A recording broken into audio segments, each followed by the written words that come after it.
maosaken donga kanthi irah-irahan katon lan pepadang Ponorogo. Ing jaman Majapahit lagi puncak, Bathara Katon diutus dening Brawijaya kakabeh supaya nyebarake agama Islam lan ngadhekake tatanan anyar ing tlatah wetan lan kidul. Tanah saiki sinebut Ponorogo. Dheweke mungkaran kang ora gampang.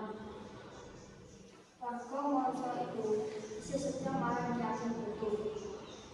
Sawijining pandhita lan guru kang wicaksana lan kesetiaane kang ora dilakoni.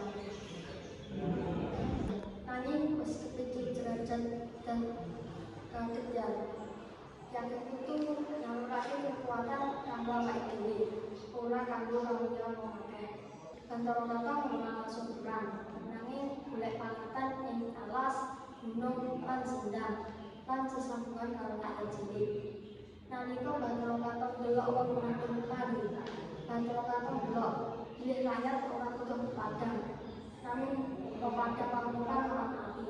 Ing sawijining wengi, Bathara Katon ngumpulake warga lan gawe lampu minyak sing padhang banget.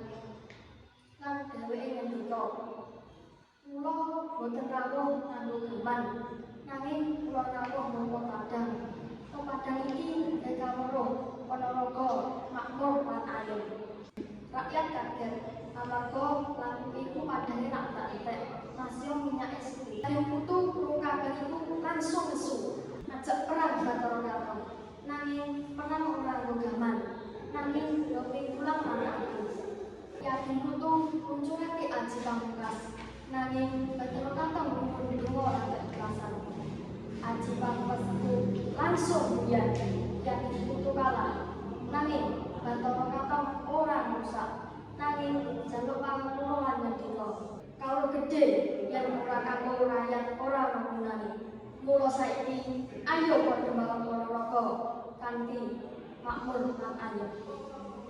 Saking wekdal punika, Bathara Katon dados pegawa Ponorogo pisanan. Lampu minyak sing diparingake kasebut banjur dipunsimpen lan dadi simbol pepadang Ponorogo.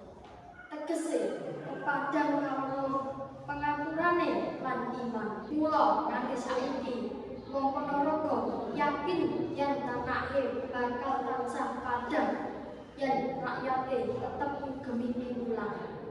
Bathara Katon pinter kanggo rakyat, kuat kanggo reksa, lan sugih kanggo sedekah.